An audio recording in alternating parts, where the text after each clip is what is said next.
Эфирда яңалыклар вакыты, студияда Алсу Нуриева исәмсез. Бүгенге чаралышның төп темалары. Отличная возможность проявить себя, отличная возможность понять, что ты можешь и что ты еще должен узнать, чему обучиться.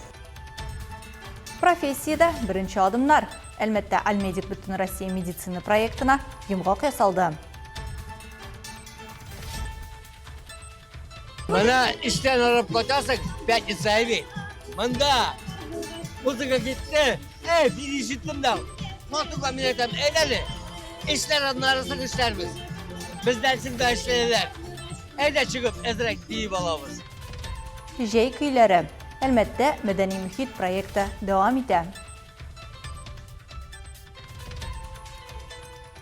Her jey sayın tege ki bu uram halkı jilışıp bir-birin qunaq ителәр һәм bu estafeta bir uramdan ikinci uramga тапшырылып килә. Мотор хатирә булып, күңелгә уелып кала. Яңа нәдердә якташлар бергә җыела.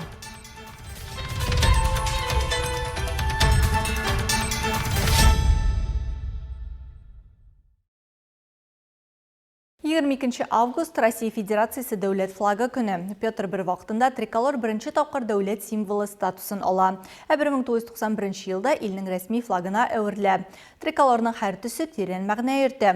Алар азатлык һәм тынычлыкны, ышаныч һәм яклау, көч һәм дәүләтчелекне символлаштыра. Бу көнне Әлмәттәдә билгеләп үттеләр. Әлмәт милли мәдәни үзәге янында тынлы оркестр уйнады. Интерактив мәйданчыклар эшләде. Бирдә Татарстан Республикасы рәисе Рөстәм Миңнеханов инициативасы белән булдырылган электрон мактау тактасы лауреатларын тәбрикләделәр. Яшь әлмәтләргә паспортлар тапшырдылар һәм ил сагында торучыларның быел мәктәпкә баручы балаларына портфельләр бүләк иттеләр.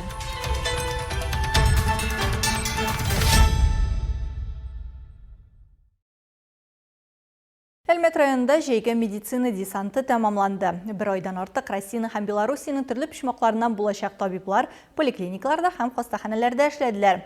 Альмедик проектының бу сезоны нәрсә белән аерылды һәм студентлар нинди нәтиҗәләргә иреште? Бу хакта алдагы минутларда.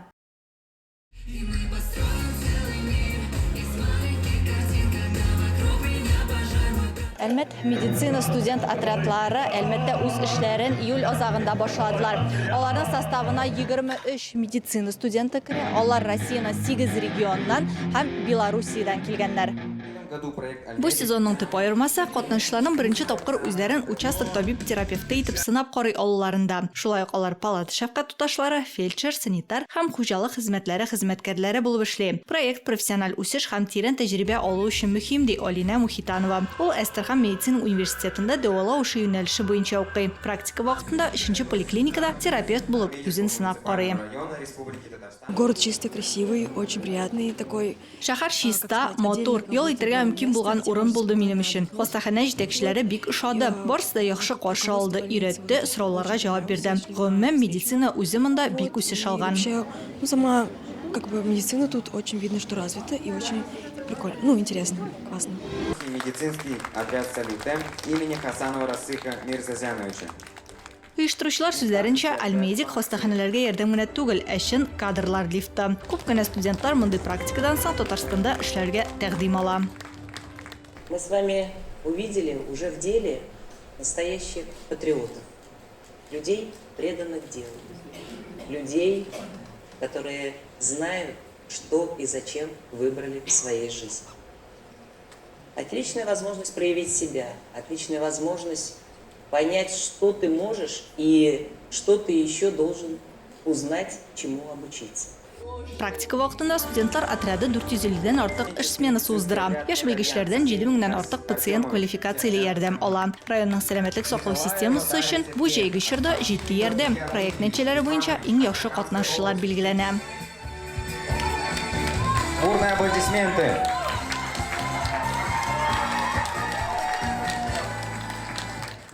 Әстерхан өлкәсеннән килгән Ясин Самаев өчен бу инде Әлмәттә икенче практика. 2024 елда балалар хастаханәсендә санитар булып эшли. Укуын тәмамлагач, ул районга штатлы белгеч сыйфатында кайтырга ниятли. В этом году мне посчастливилось работать у нас медбратом. Быйыл мин медбрат булып эшләдем. Реанимация бүлегендә, операция блогында һәм ашыгыч медицина бригадасы белән балаларны Кувезда, Казанга республика клиник хастаханәсенә илткәндә тәҗрибә тупладым. Миңа бик нык ошады. Өч яклы килешү төзеп булса, киләчәктә дә кайтырмын дип планлаштырам. Казанский. Мне очень сильно понравилось. Даже в будущем планирую, если получится, как-то заключить трехсторонний договор. Проект әлбәттә 2022 елдан бирле гамәлдә. Татарстан студент отрядларының эше яшьләр һәм балалар милли проекты кысаларында республиканың яшьләр эшләре министрлыгы тарафыннан координацияләнә.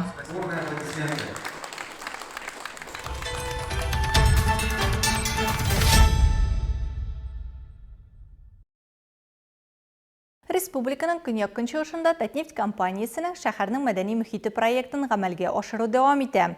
Аның максаты шәһәрнең мәдәни тормышын яктырак итү һәм халыкка ачык һавада ук сәнгать белән танышырга мөмкинлек бирү. Программа бу юлы да бай булды.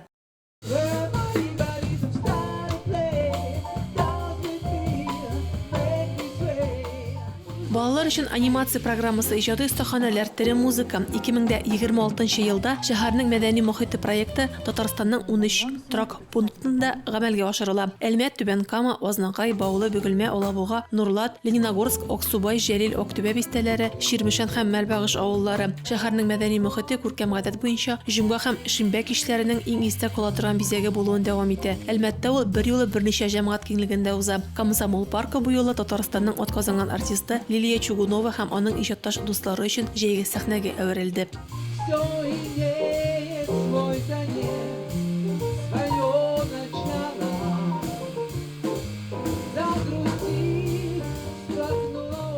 Җырчы һәм музыкантлар бу составта 2018 елдан бирле бергә. Әлмәткә беренче генә килүләре түгел. Пианист һәм композитор Алсу Абдуллина сүзләренчә, алар бездәге тамашачыларның яратып, җылы каршы алуларыннан канәгать.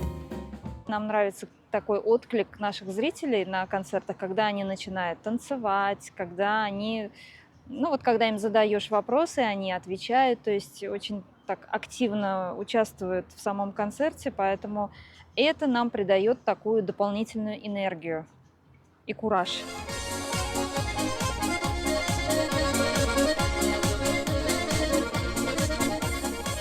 Шимбә кишендә калабыз су саклагычында күршебез Лениногорск каласыннан килгән иҗат төркеме үзенең чыгышлары белән куандыра. Әлеге коллектив составында гап-гади тәрбиячеләр, мәдәният учреждениеларында эшләүчеләр, китапханәчеләр бар.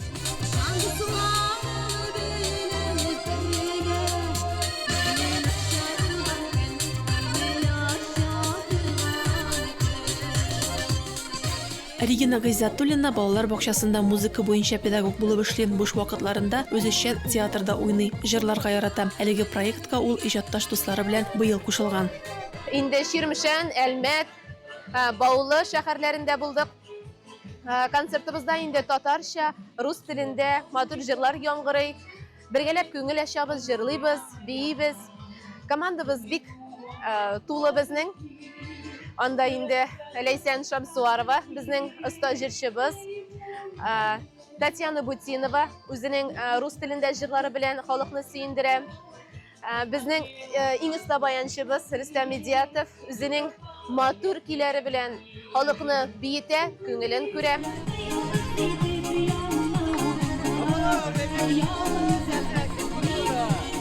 Әлеге проектның гына түгел, һәр җәмәгать киңлегенең дә үз тамашачысы, үз җанатары бар. Су саклагычына килгән бу төркем гаилә дуслары. Ял көннәрендә алар махсус биер өчен очраша.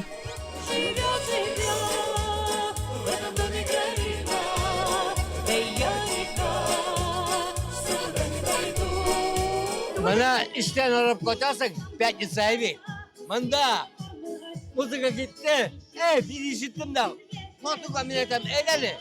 İşler arasında işlerimiz. Bizden şimdi işlerler. Evde çıkıp ezrek deyip alamız. Вроде барып кайтасың. Ашында нидәсен рәкенә җавап биткән сан буласың, кичкергән сан алырак була. Әйе, күңелләр артып китә. Улар артып китә. Безнең иске җырларны тыңлап, биеп, аякларда толкын эшләмәсә дә барыбер чыгабыз. Барыбер чыгабыз. Проект әле дәвам итә, димәк төбәгебез халкы танылган артистлар һәм музыкантлар иҗатыннан ләззәтләнеп, яңа исемнәр ачуында дәвам итәчәк. Рәдифә Нигъманова, Олег Павлов, яңалыклар вакыты, Луч Әлмәт телекомпаниясе.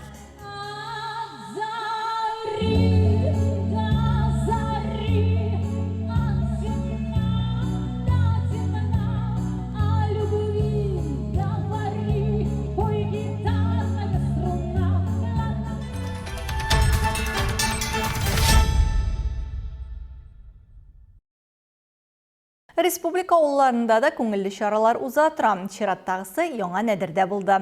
Биредә партизан урамы халкы бәйрәм оештырып авылдашларын кунакка дәште. Яңа Нәдер авылында менә шулай җыелышып урам бәйрәме уздыру гадәте моннан 20 ел элек башлана. Шушыннан соң һәр җәй саен теге яки бу урам халкы җыелышып бер-берен кунак итәләр һәм бу эстафета бер урамнан икенче урамга тапшырылып килә.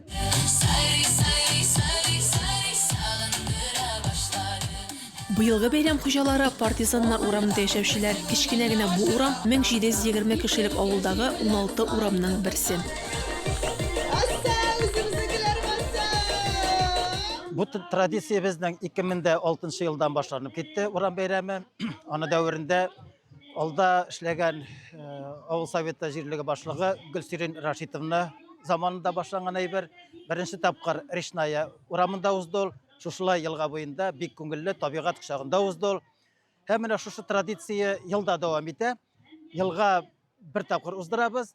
Һәм инде чиратлап эстафетаны менә быел Киров урамына тапшырачакбыз.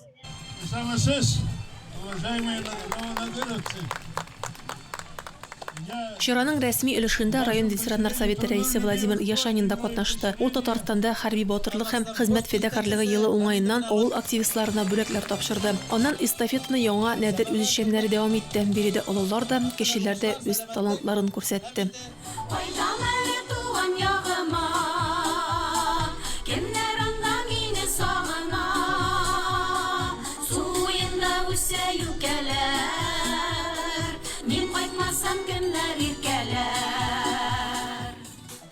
Башкалардан айырмалы буларак биредә яшәүчеләр бәйрәмне авыл аша узучы Урсалы елгасы буенда оештырганнар. Шуңа да бу күпләргә тансык ял булды.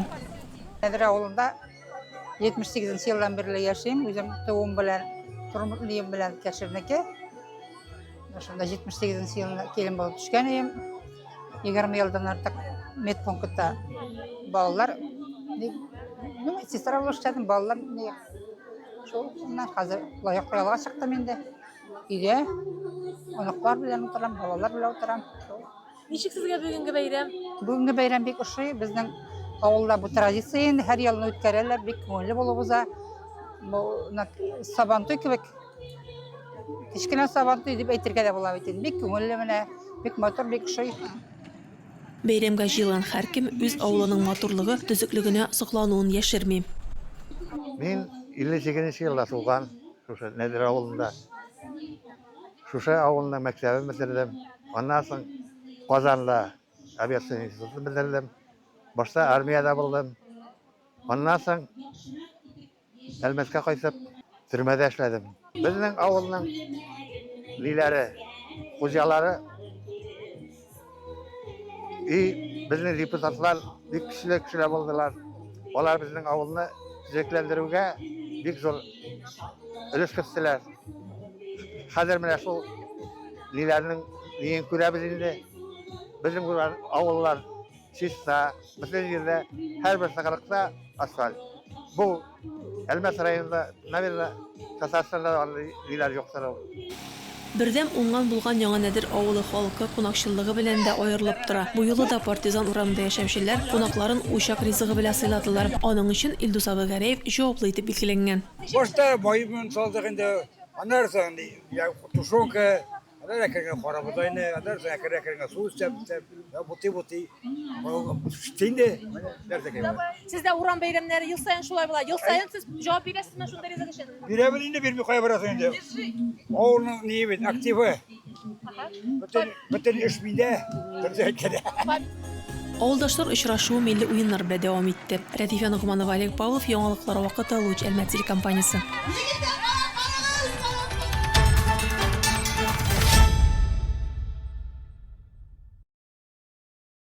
Олға таба спорт яңалықлары. Нефтяник үшін сезон алдынан шираттағы күш сынауы жұмға күнні ұзды. Әлметке континенталь хоккей лигасының тағын бір вәкілі Түбән Камадан нефтехимик қонаққа келді. Бірінші 20 минуттау хужалар қоғиделеріні бұзған үшін жаза ала. 11 минутта Түбән Камалы Герман Тачилкин көпшіліктен файдаланып исәпні аша. Олға таба ойын тегіздені һәм тәнәфіске қадар исәп өзгәрмей. Екінші периодта әлмәтілер көпшілікті ойналарына қорамастан рәттен 2 хота жібәрі. Исәп 0-3. 3 минуттан соң нефтяник ортта қалыны кемітті. Игорь Бардин һәм Павел Куликов топшыруларынан Вадим Хлопотов яқшы файдалана. 40 минуттан соң исәп 1-3. Соңғы периодта тағын бір шайбы кіртсе де, арбитрлар оны ойын вақытында була деп тіркеме. Тек біраз соңырақ видео қарау нәтижесінде Павел Куликов башқаруында шыннан да гол кіртуі ашықлана. 2-3. Ахырда ғадаттәгіше нефтяник қопқашысыз ойынға күше. Нефтехимик контр-атакысы білән буш қопқаға шираттағы алқа кірі. Соңғы есеп 2-4. Чемпионат башланғаншы біздің команда Қозанда Юрий Моисеев истәлігіне ұзашақ турнирда ойнайшақ. Ол Ботнада планлаштырылған.